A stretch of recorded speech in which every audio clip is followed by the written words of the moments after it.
Thank you. I'm not sure that's made me laugh or not, but there you go. I've had worse insults at 8 o'clock in the morning. I'm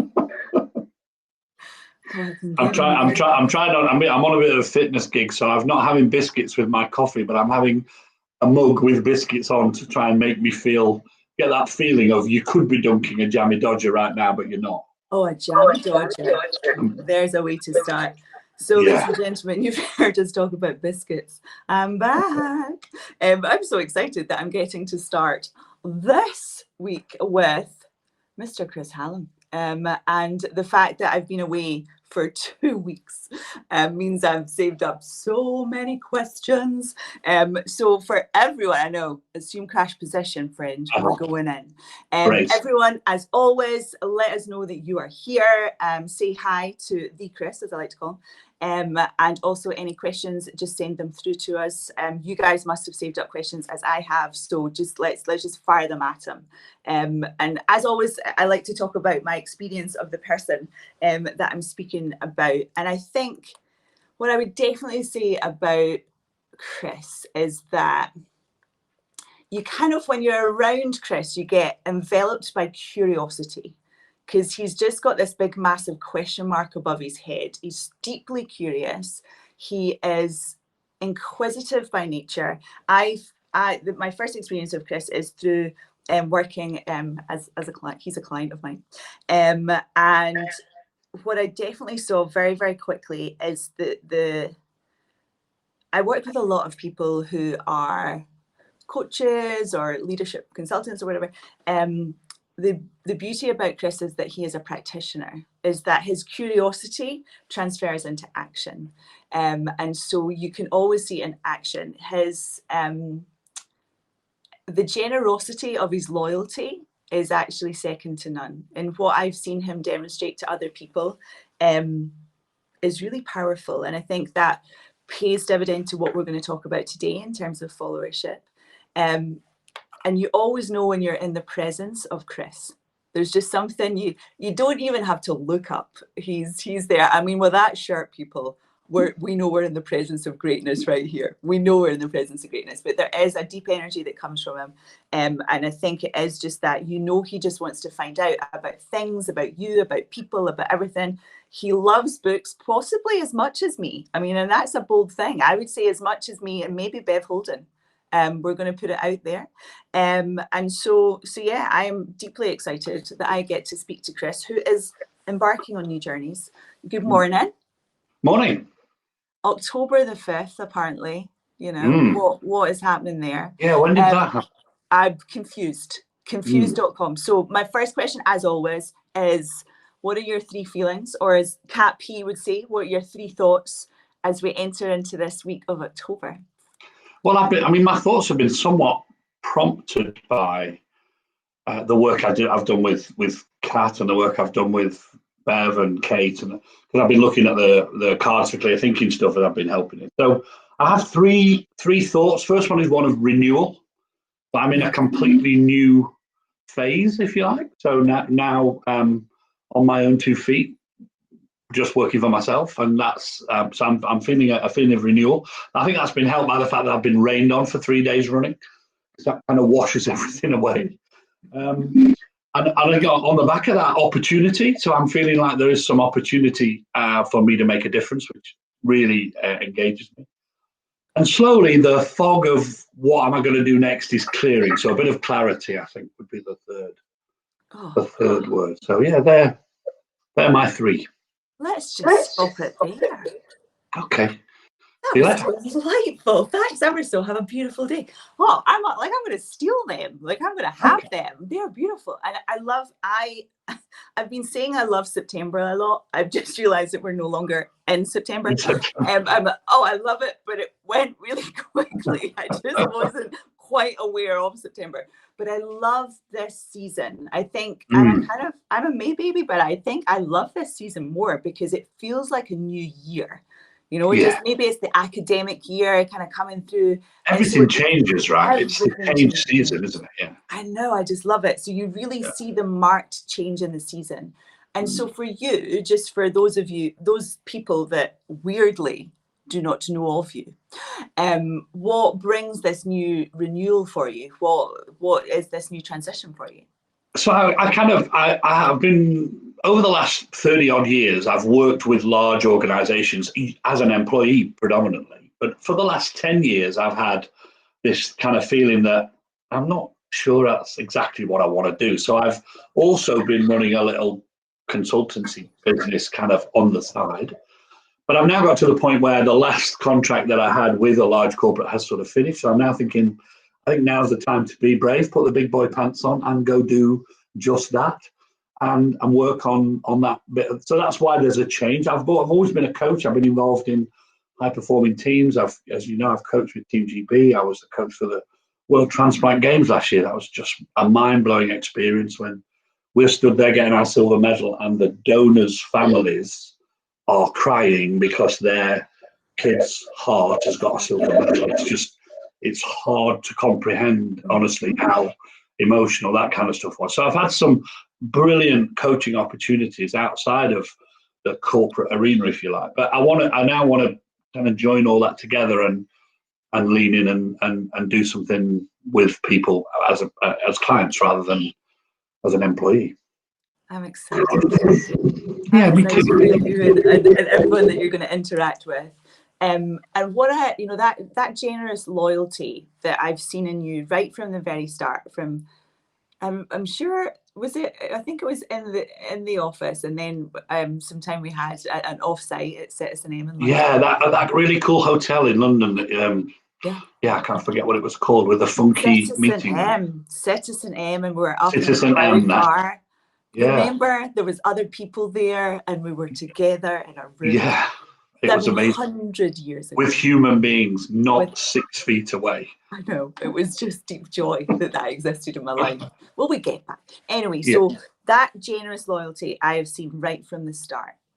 And what I loved is when I was talking to you about kind of where you're going, and I'm loving you bringing all of your threads together and weaving them together. We're talking, I'm a big fan of business tapas, so it's kind of like, doing a little bit of everything. Is that notion of followership. And I think it really struck me when we were having the conversation. I always have, what's the intention conversation when I'm speaking to people. And I was really struck by the followership piece, and actually, given that we're in a world of, I don't know, how do we describe the world that we're in just now? I mean, leadership is interesting right now. Let's just caveat that. And that whole notion of followership is, and the way in which you talk to me about it, gave it more strength than I was perhaps usually aware of. Yeah, no, I think that's right. I think followership probably gets a bit of a bum rap in the world because it's seen as being the stuff that people who are not leading do. And I think actually that's really not. The most engaging leaders I've ever worked with or ever seen have been amazing at followership because they understand its value. And I was reflecting, if you think about social media, what social media has allowed people to do, and followers in social media, everybody kind of understands what a follower is from a social media context. There's a lot of emotional engagement between the person they're following and the follower. Leaders die for that kind of emotional engagement. And that's what happens in a social media world. The followers pay attention in social media. They're hungry for every update, every post, every picture. So that there's an absolute context around keeping with the thread of the conversation that happens, and they get involved in the storyline. If somebody with a big following on social media calls for a flash mob, they get a flash mob. People, they lean in, they get involved. And I was kind of thinking, so what is it about that we've forgotten about in the leadership conversation that people don't do to try and get people to follow? There's the old leadership quote, that the only thing leaders have in common is followers. And actually, I think taking that for granted as a leader is probably one of the mistakes that people make, that people are just going to follow you because you're there. But I kind of looked at it and came up with a bit of a model that I think is about the strength of the follower rather than the strength of the leader. So it's, and I use an analogy of climbing the mountain. So if, and let's face it, we've got some mountains in front of us at the moment, one or two.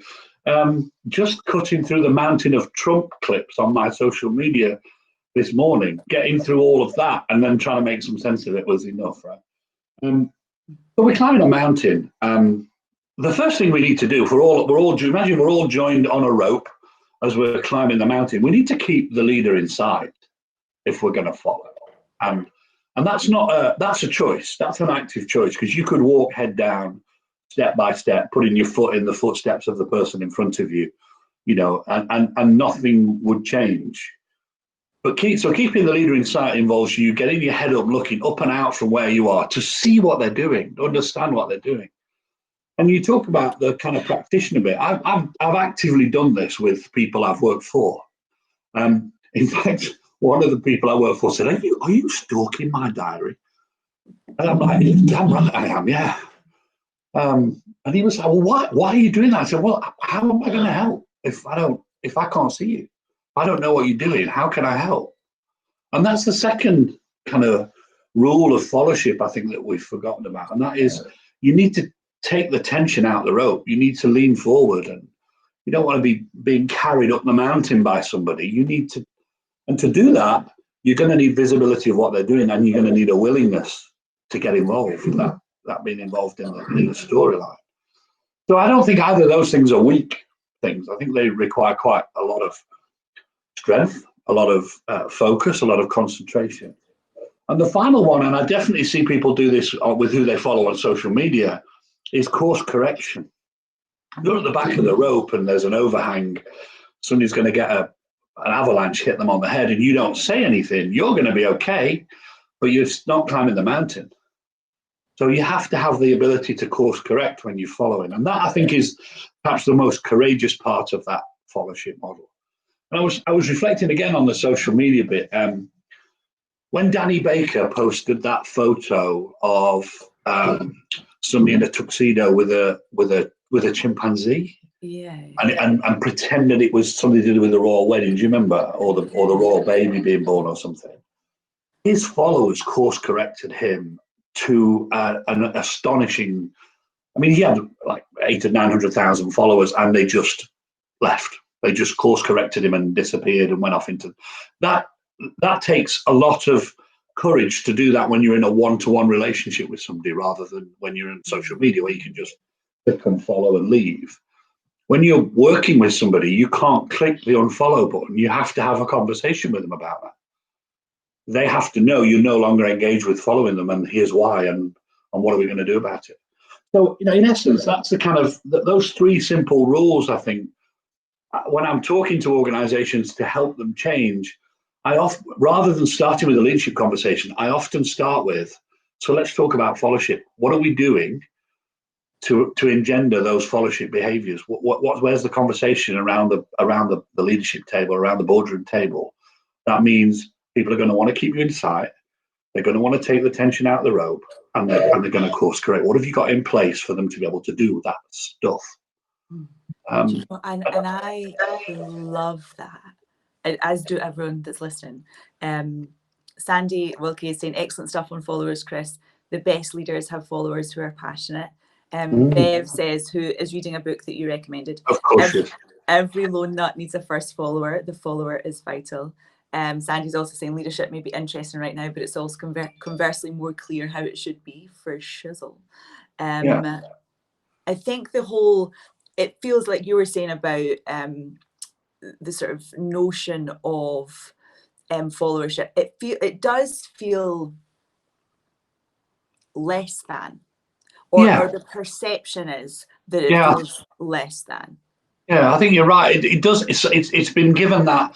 Well, if leadership's the best thing you can do, followership has to be second best, right? Just how it is.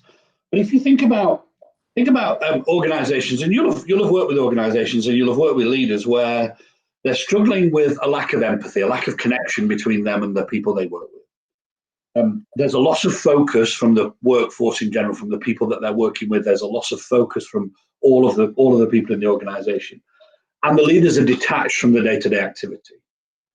So if they were in social media, they'd have no followers. Nobody would be clicking that follow button. They'd be looking at their social media every day saying there's still nobody following me. And they'd be following 1,000 people and 2 people would be following them. And actually, when you have that conversation with them and realize what they need to do is start to dial up some of the behaviors that they perhaps haven't thought about in a leadership context. And I know you and I have talked about empathetic leaders before, and the people that have high emotional intelligence being the way that leaders need to develop. I think one of the followership behaviors is ego management, discretion, these types of things, words that we don't necessarily use in conversations very much. But they're necessary if you're going to choose to follow somebody, and I think it is a powerful choice. And actually, one of the conversations I often have with people, and I did with the last person I worked with, is I said to him, just so you know, I'm following you. And he was a bit sort of taken aback because I'm not sure he knew exactly what I meant by that. And then I said, this is what I'm going to do. I'm going to follow you because I'm with you on this and I want to follow. But you don't expect that that's going to be all nicey and go and aren't you doing great? I'm not a cheerleader. I'm going to follow. So if I think you need a course correction every minute of every day, that's what you'll be getting every minute of every day from me, because that's what fellowship is. Just having that conversation amongst the team. So you can follow colleagues. I followed some of the people that I was working on the leadership team with because I needed their thinking. Cognitive diversity is, as you know, is one of my passions. And there are some people who just I don't think like everybody and they don't think like me. So I need to follow them to understand their point of view, their voice, dial it up and make sure it's in the room when we're making decisions. People are loving this. Karen, hey Karen, only hears about leadership. This is so interesting. Bev is a big fan of the phrase, when you work with someone, you can't click the unfollow button. That is you can't. You can.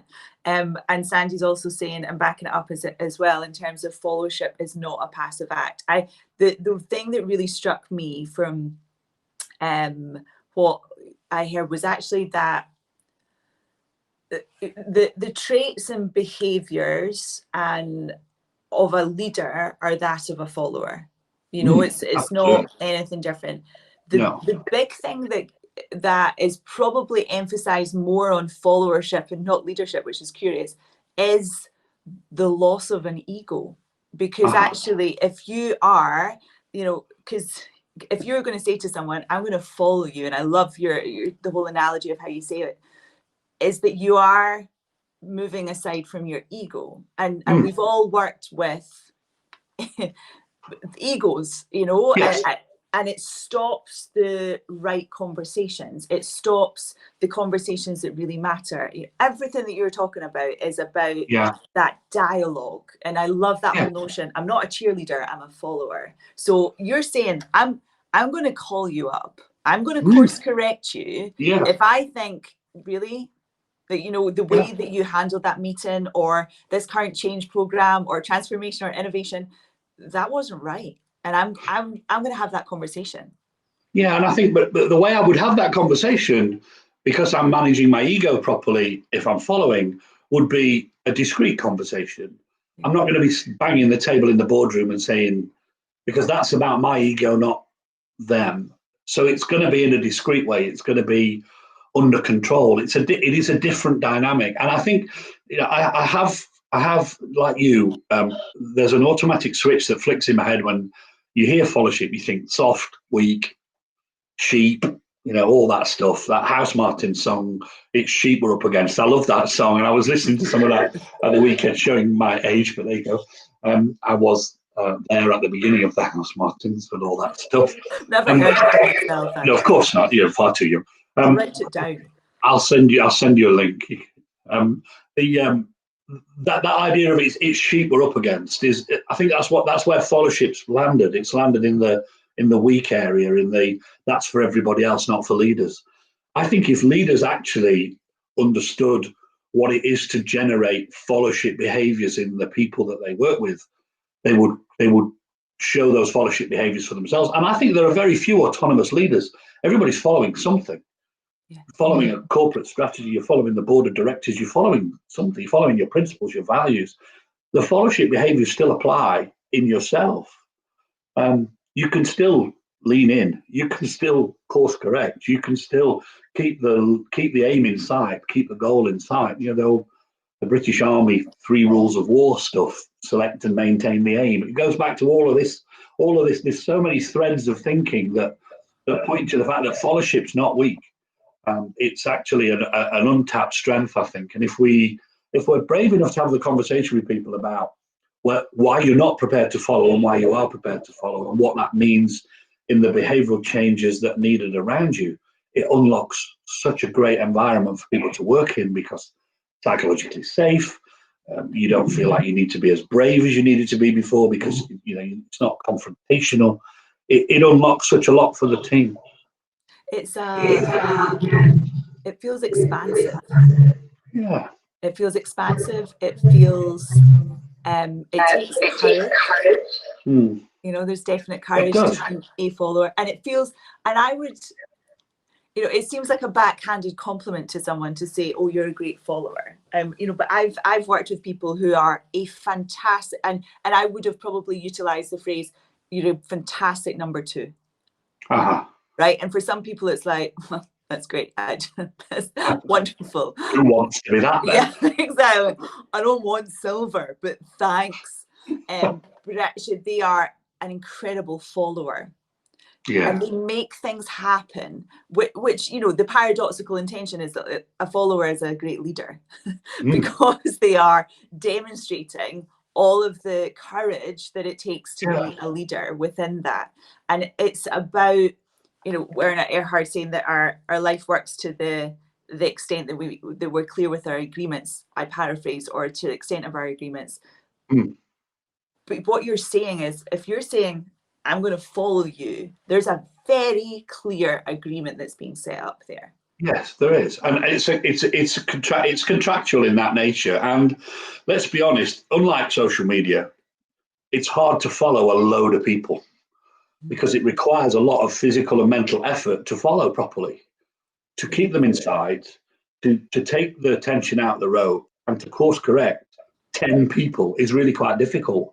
So I think the good thing about giving somebody the followership shilling instead of taking the leadership shilling is saying to them, I'm committing some of my life to you here. I'm following you, and I'm in for that.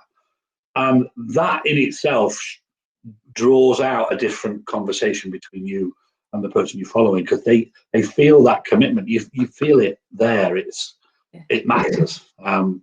It's important. It's the does it make the boat go faster conversation, isn't it? It's the Steve Redgrave conversation about let's all be in this together. There's contribution versus consumption. And I think when you've got a team of people that are leaders and followers, it's just, I get shivers even thinking about it. Is just, people are going followership crazy. Let me read out some comments too. Bev saying, and whilst it's not possible to click the unfollow button on the person you work with, you can change how you feel about them and actively disengage. You're still tied to them organizationally, but you're not with them psychologically. Absolutely. 100% true. That word, I got it, Beth. Perry, when you work with a leader who's just in situ, is inept rather than leading, and you have to step in and compensate for their apathy or inattention, you cease being a follower and the leader merely becomes an obstacle. Interesting. And actually, you're not, what you're doing there is you've not got a contract of followership, have you, with that person? No, you've not. Because there's nothing to follow. That they're absent almost in that scenario. Yeah.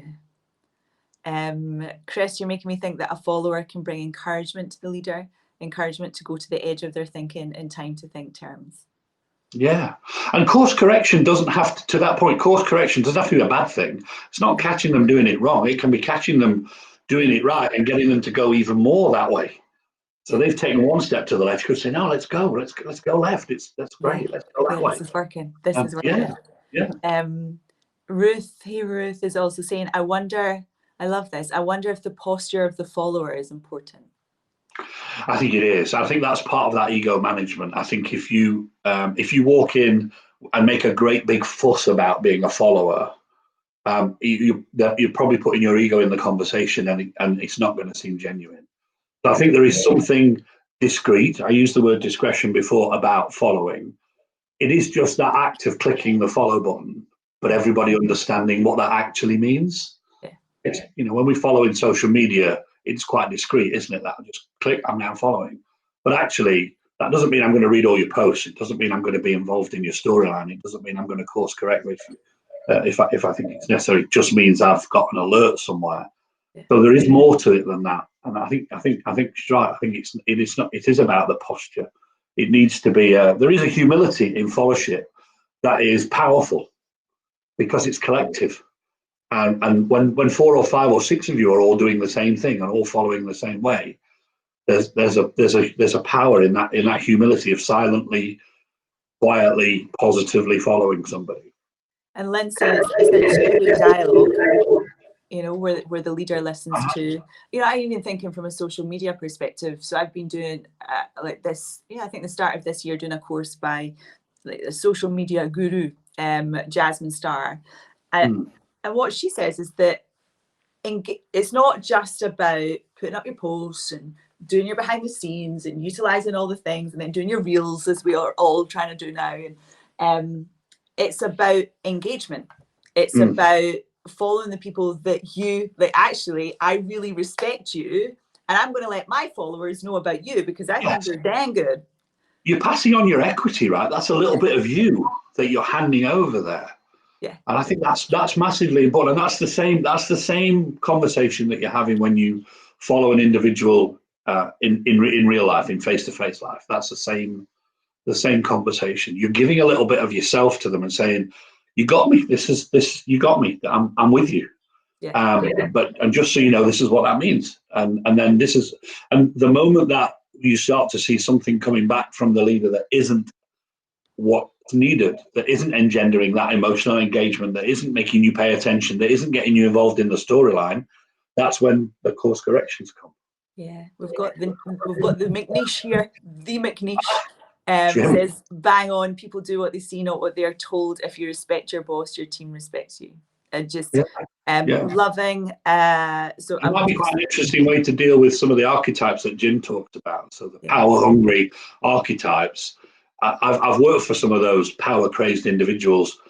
When you tell them that you're with them, but you show them what that means, that's quite an interesting dynamic. And it can be a little bit like holding a tiger by the tail, because you've got to be brave to course correct one of those guys. And I think, linking to the personality types again, some people will be, because of that perceived notion of it is less than, or it's, you're just following a leader. You're not a leader yourself.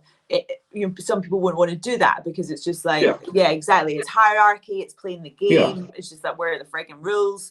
But actually, there's just real, when you're all working together, that the conversations are real. There's none of the background conversations because they're happening. You're course correcting with one another. It cuts out that noise because there's a direct link. The rope links you and cuts out all the noise. What's happening 10 foot either side of the rope doesn't matter. What's happening up and down the rope is what matters. That's the way that kind of analogy works. And you can build on this because you can talk about having base camps as you climb in the mountain, because not everybody's a climber, right? Not everybody in your organization should be on the rope. Some people need to be refreshing the troops at the base camps. And so you can actually build the analogy out into a big organizational piece that helps you to understand where people fit and choosing who's on your rope and different positions on the rope and all the kind of stuff, which you can imagine I've gone down those Alice in Wonderland rabbit holes in my creative sessions and thought, oh, this is great. But the practicality is coming back to those 3 things and actually understanding what they mean. And the fact that they're live and real in the social media world, and the way that, the people who are following out there, I think hopefully is just a little bit of an insight into a conversation we could be having when we're always talking about leadership. We could also be talking about what that means for followership.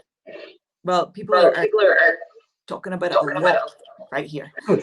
Karen saying communication and code environment, decode message received. I remember Kirsty used constantly. Yeah, so it's all about just decoding and encoding the message, that whole Shannon Weaver.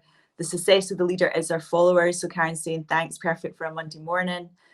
Sandy's like, yeah, he unfollowed, he left. Following requires energy investment. Followers who are willing to be generous, compassionate, and vulnerable themselves are worth their weight in gold. 100%, Ruth. Bev is having a random thought. Let's face it, we would expect nothing less. Of course. Maybe humanship is what we should be helping people work on rather than leadership skills. Oh, Then they can be leaders and followers. That's my whole thing about H to H. 100% agree. The randomness is perfection.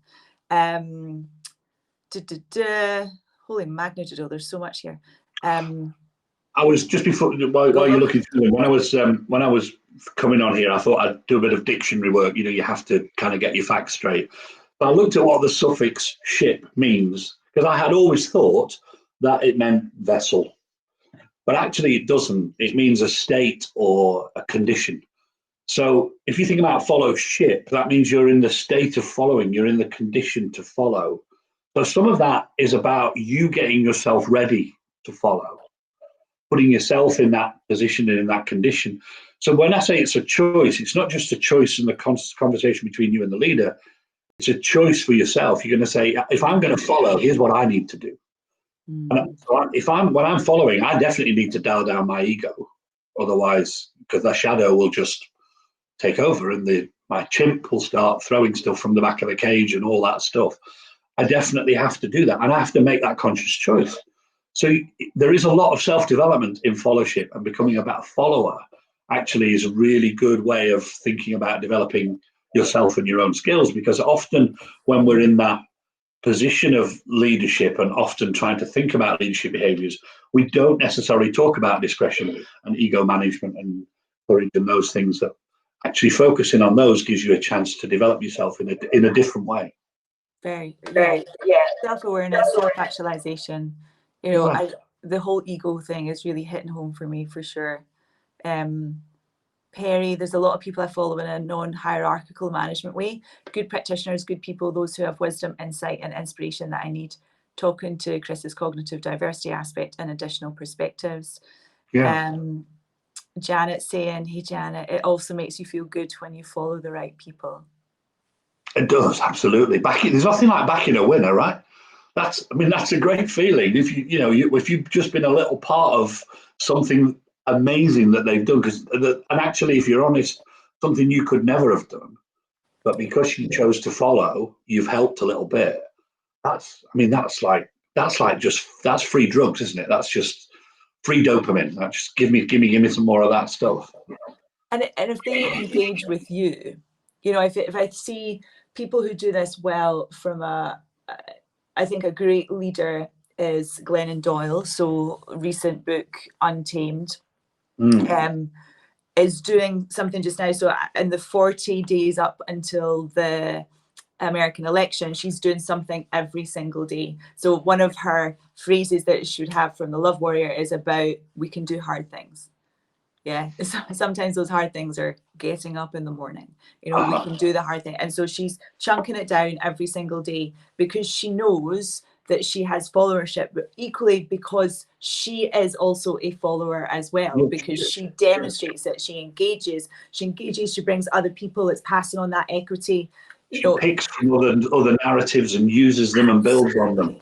She does flash mobs, she does love mobs for Together Rising. She's like, guys, let's help out this group of people here. Boom, 4 million. And that's taking the tension out of the rope, leaning in, being engaged with somebody else's narrative, isn't it? Yeah. Really super powerful. Danielle Laporte, I really love as well. And the thing is like I've consciously followed her. I'm part of her program. And then also, I'll post things up and then she'll dislike them or things like that. And that goes to that's a dopamine hit. It's absolutely. Just like, oh my goodness, it's someone that I really revere and I quote all the time, and they're just going, hey, I hope you like it, or thanks for the share, or something like that. That's that whole engaging with people. And, going back to what Jasmine Starr would say is actually treating people the way in which you would like to be treated. Yeah, absolutely. And it's not as, you don't do it blindly for everything that they do, because that's, it's not every single thing that they do that you're going to want to necessarily engage with. But when you're active in followership, the opportunities to show your followership present themselves to you. Yeah. Because there's something about that contract that says this stuff keeps coming, and I use the expression down the line again. That gives this sense of hierarchy, but stuff from the people I'm following, the opportunities I've had in the last week just by being open to following them. It's crazy. It's ridiculous. That wouldn't have been there before. That I chose to follow and lean in. Then you've got a narrative with them, and all of a sudden you're actually collaborating on something. It becomes real out of just an intention. The collaboration. This is true collaboration. Leadership and followership is, in essence, is the humanship, as Bev would say, and it is fundamentally it's collaboration in its best sense. Yeah, I like the humanship bit. That's annoying that Bev thought of that, though, isn't it? But I think we both thought of it and then just allowed Bev to crystallize it, and she just wrote it down. Yeah, she's taking notes, really. Yeah, she 100%. Yeah. We probably said it. Actually. Yeah, I think we both did. Yeah, at some point. Yeah, but I think we'll trademark that right now. Andy's bringing in another one. So followership can create fellowship that creates a powerful legacy that is active and purposeful when the leader changes or moves on. A little bit of the Lord of the Rings as well, fellowship. I'm loving that. You've got to get a little bit of Lord of the Rings in. I like it. No, I absolutely agree. In terms of that whole legacy piece, super important. Yeah, I'm 100% in agreement there with Andy. So there you go. Ray was saying your mountaineer metaphor is so perfect for this. I like it when you talk about taking the tension out of the rope. So in order for us to sort of gather some followership, which, by the way, you have got in spades right here, I'm going to ask you, what are you currently reading? Okay, what am I currently reading? So I started off the week reading this. Oh God, everyone's talking about pig wrestling just now. Yeah. So everybody's talking about it. It was the people I'm following was talking about it. So I thought, do you know what? It says a brilliantly simple way to solve any problem and create the change you need. I thought we'll go for that. It is a fab book. It's great. It's a really easy read. I've gone back to a book. I don't, Kirsty, I think you and I may have talked about this a couple of years ago. I've gone back to Nunchi, the Korean. I think Eastern thinking just elevates my thought processes when I get into it. There's something powerful about it, and it's not that I necessarily have a little quotation book in my pocket or anything like that. It's not the David Brent school of management quotations, but reading some of the stuff and reading all of it and letting it sink in and understand it, I think is really powerful. When you've talked to me before about some of that stuff. So Power of Nunchi, I went back and read that because of the way I was feeling. I needed the happiness. And then I've done a bit of science, which is hard for me. So it's kind of, but yeah, great. That takes a bit more doing. That's a nice thick book. But some fantastic stuff in there, particularly the behavioral psychologist bit of me. Loved all the stuff in there about 120,000 years ago. There were multiple types of humans, and we survived because we could just collaborate, and the others couldn't. That's kind of, just wait a minute. Let me just pause on that. So the reason humans actually are successful is because we can work together in big groups, and other types of humans couldn't. I'm like, we have to deal with that, right? That's super important, and we've lost some of that thinking. So, yeah, taking me back to that. They've been the three books I've been reading this week. Delicious. Babe is on Amazon. We should have like a one-click button. I think all other bookstores are available, so you can definitely do that. She does apologize for taking humanship, but I mean, just writing down what we said. Yes. So, in terms of for other people to follow you, where can they find you? I'm on LinkedIn. I have a website. My coaching business has a website. CH Coaching Solutions Limited. We have a website. But I mean, LinkedIn is really where I'm basing myself at the minute. So yeah, just contact me through this link. and I'll follow up with you. So yeah, great. Fantastic. Chris, this is just, I can't believe how many comments we have. So you are on to get that freaking model trademarked, friend. There we go. You are on to something in terms of the depth of conversation that started on a Monday morning. I just need to get to the patent office before Bev does, obviously, because she's in the car, friend. So you seriously, I'll create a diversion, right? Thanks. And then you, because Bev, let me talk to you, Bev. Let me talk to you about some books. Go, Chris, go. I'll ring her as well. Absolutely. Just an absolute joy. You know, you're genuinely. So I'm so excited for you and all of the stuff that's coming for you. And I think hearing that the collaborative conversations have happened already does not surprise me. People, and it's happening easily because it's the right thing. Yeah, no, that's great. I appreciate that. And I've been stalking you for a long time. I've been following you for a long time. So I do know that followership works. It does help. It helps opportunities for you, and it's nice to be followed, I guess. So yeah, well, there's going to be a heck of a lot more people following you. So deep gratitude for spending the time with us this morning. We have got next week, I'm going to be speaking to the beautiful Julie. I can't believe that we have a black and white photograph for this colourful soul. And I also can't believe it's the 12th of October when I'll be speaking to Julie. So I wish you all super well, stay super safe. And ridiculously healthy, and have the most delicious week in October. Enjoy your pumpkin lattes, and we will see you soon. Thank you so much for tuning in.